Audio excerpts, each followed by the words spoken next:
Hello friends, welcome back சித்தர்வாக் channel நண்பர்களே. இன்றைக்கி இந்த வீடியோவில் ஒரு முக்கியமான ஜோதிட தாள்களை தான் இப்போ இந்த வீடியோவில் அதிரடியாக பார்க்க போகிறோம். அதிரடியாக பார்க்குறதுக்கு முன்னாடி என்ன ஜோதிட தாள்கள் பார்க்க போகிறோம் அப்படிங்கிறத இன்ட்ரோவில் ஷேர் பண்ணுறேன். என்ன ஜோதிட தாள்கள் பார்க்க போகிறோம் அப்படிங்கிறத இன்ட்ரோவில் தெரிஞ்சுக்குங்க. 2026 6வது மாதமான ஜூன் மாதமானது நடந்துட்டுருக்கு. இந்த ஜூன் மாதம் மிக மிக முக்கியமான மாதம் என்று சொல்லலாம். கிரக ரீதியாகவும் சரி, ஆன்மீக ரீதியாகவும் சரி, ரொம்பவே முக்கியமான மாதம் என்று சொல்லலாம். இந்த மாதத்தில் பர்டிகுலராக கடைசியாக வரக்கூடிய ஜூன் 29ஆம் தேதி இரவு 7:55 மணிக்கு கிரகத்தில் உச்ச நிலைங்கிற ஒரு நிலையானது ஏற்படுது. அதனால் ஒவ்வொரு ராசிக்காரங்களுக்கும் அடுத்து இதெல்லாம் நடந்தே தீரும். அதில் சிம்மம் ராசியில் பிறந்த நேயர்களுக்கு என்ன நடந்தே தீரும் அப்படிங்கிற முக்கியமான விஷயத்தை தான் இந்த வீடியோவில் ஷேர் பண்ண போகிறேன். நீங்கள் சிம்ம ராசியாக இருந்தீங்கன்னா இந்த ஒரு வீடியோவை ஸ்கிப் பண்ணாமல் பாருங்கள். உங்கள் ராசி நட்சத்திரத்துக்கு என்ன பலன் கிடைக்கும் அப்படிங்கிறத தெரிஞ்சுக்குங்க. அதற்கேற்ப நடந்து பலன் பெறுங்க. அதோடு இந்த நாளில் பார்த்தீங்கன்னு வச்சுக்கோங்களேன், கிரகங்கள் அமையக்கூடிய அடிப்படையில் கடவுளே வந்தாலும் உங்களுக்கு நிலைமை பார்த்தீங்கன்னு வச்சுக்கோங்களேன் கண்டிப்பாக மாறும். கடவுளே வந்தாலும் நிலைமை மாறுவதற்கு காரணம் என்னன்னா, இந்த நேரத்தில் நடக்கக்கூடிய அதிசயம். அப்படி என்ன இந்த நேரத்தில் அதிசயம் நடக்க போகுது அப்படின்னு கேட்குறீங்களா? இந்த நேரத்தில் பார்த்தீங்கன்னு வச்சுக்கோங்களேன், முழு நிலவு பார்த்தீங்கன்னு வச்சுக்கோங்களேன் உச்சத்தில் இருக்க போகுது. அப்படின்னா இந்த நாள் என்ன பௌர்ணமியான்னு கேட்டிங்கன்னா, ஆமாம், ஆணியில் வரக்கூடிய பௌர்ணமி. இந்த பௌர்ணமியில் உச்ச நேரத்தில் உச்சமாக கிரகங்கள் இருக்கும். அதனால தான் இந்த மாதிரி கடவுளே வந்தாலும் திசை மாறக்கூடிய வாழ்க்கை அப்படிங்கிற மாதிரி குறிப்பிடப்படுது. அதில் சிம்மம் ராசிக்காரங்களுக்கு நட்சத்திரத்துக்கு ஏற்ப என்ன பலன் அப்படிங்கிறது ஷேர் பண்ணுறேன். உங்கள் நட்சத்திரத்துக்கு ஏற்ப என்ன பலன் அப்படிங்கிறத தெரிஞ்சுக்குங்க. அதோடு கூடவே பரிகாரமும் இந்த நாளில் செய்ய வேண்டும். அது என்ன பரிகாரம், அதை எப்படி செய்யணும் அப்படிங்கிறத சொல்கிறேன். அதையும் இந்த வீடியோவில் தெரிஞ்சுக்குங்க. ஃபஸ்ட்டு சிம்மம் ராசிக்காரங்களுக்கு மகமில் பிறந்த நட்சத்திரக்காரர்களுக்கு குறிப்பிடப்பட்டிருக்கு. இதில் பிறந்தவங்களுக்கு என்னங்கிறத பார்க்கலாம் வாங்க. அனுபவங்களை படிப்பனையாக கொண்டு வாழ்ந்து வரக்கூடிய உங்களுக்கு இந்த நேரத்தில் கவனமாக செயல்பட வேண்டியது அவசியமாகும்.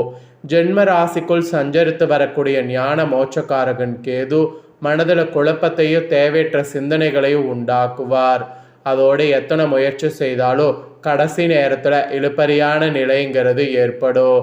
நீங்கள் பெரிதும் நம்பி இருந்த நண்பர்கள் அவசர ஆபத்திற்கு உதவாமல் நகர்ந்து விடுவாங்க. செய்து வரக்கூடிய வேலையில் நெருக்கடி இருக்கும். மேல் அதிகாரிகளும் உங்களுக்கு உதவி புரிய முடியாத நிலை உருவாகும். வியாபாரிகளுக்கு முதலீட்டுக்கேற்ற ஆதாயம் கிடைக்காம போகும்.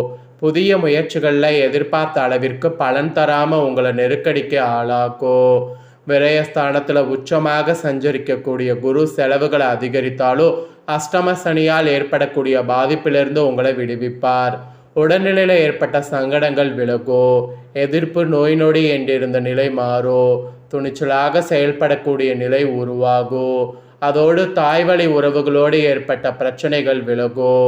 பணியாளர்களில் சிலருக்கு எதிர்பாராத இடமாற்றம் ஏற்படும். குடும்ப ஓரிடம்தான் ஓரிடம் என்று வாழ வேண்டிய நிலை சிலருக்கு உண்டாகும். பெண்கள் இந்த நேரத்தில் குடும்பத்தினர் ஆலோசனை ஏற்று செயல்படுவது நன்மையாகும். அதோடு புதிய நட்புகளிடம் ஓரடி விலகி இருப்பதால் சங்கடங்கள் ஏற்படாமல் போகும்.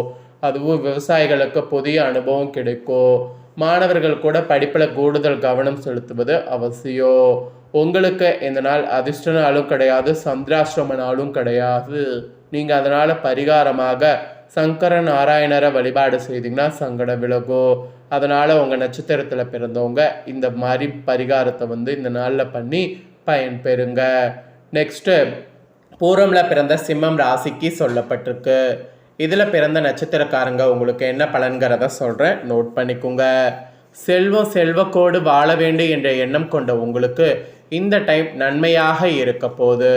அதிர்ஷ்டக்காரகன் சுக்கிரன் சஞ்சாரம் முழுவதும் சாதகமாக இருப்பதால் எதிர்பார்த்த வருமானம் எதிர்பாராமல் வரும்.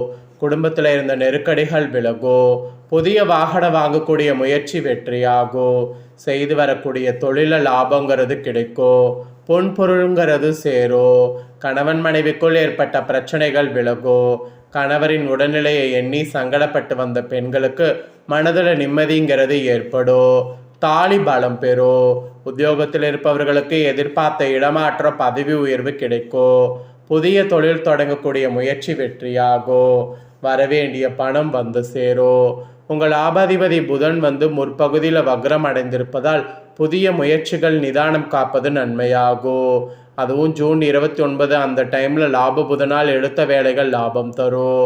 புதிய இடம் வீடு வாங்க மேற்கொண்ட முயற்சி கூட வெற்றியாகும்.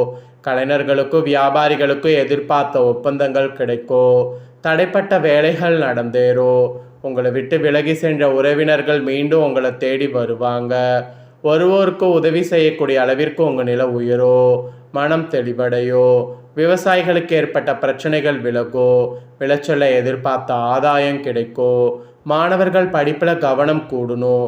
உங்களுக்கு அதிர்ஷ்ட நாள் பார்த்தீங்கன்னு வச்சுக்கோங்களேன், அன்னைக்கு கிடையாது. சந்திராஷ்டம நாளும் கிடையாது. நீங்கள் அன்னைக்கு பரிகாரமாக லக்ஷ்மி நாராயணரை வழிபாடு செய்தீங்கன்னா நன்மைகள் நடந்தேறும். அதனால் அதை செய்திடுங்க.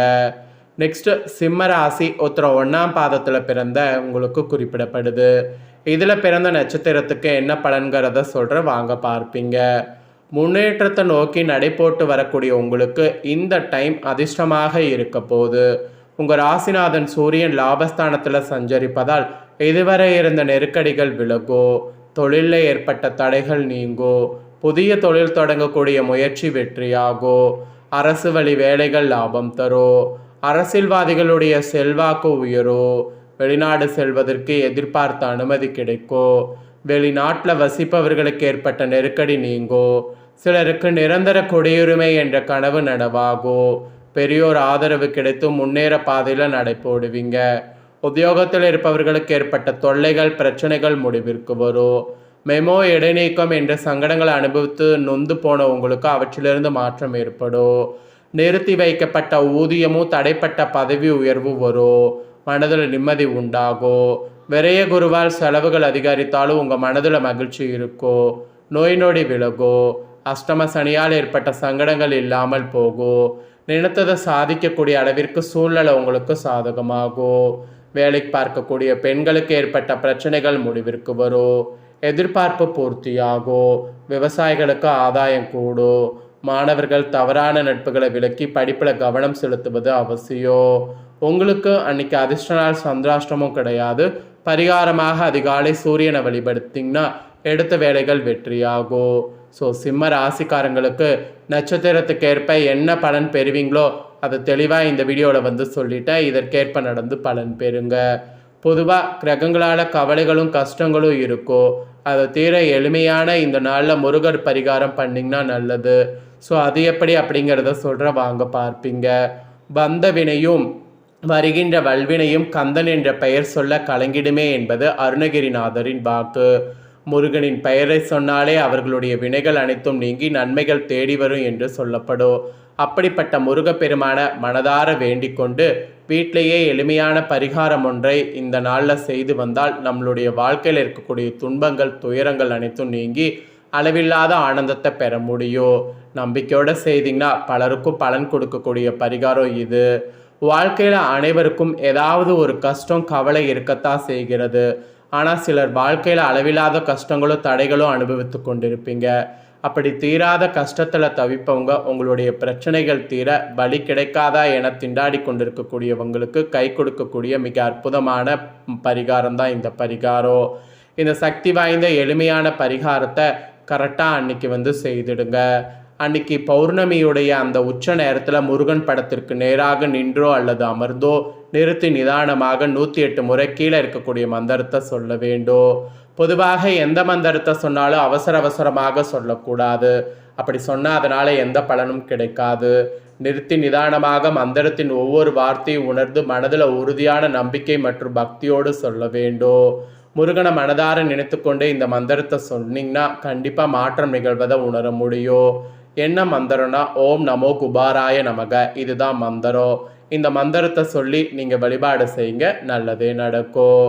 ஸோ இதுதான் பரிகாரம். மறக்காமல் செய்து பயன்பெறுங்க.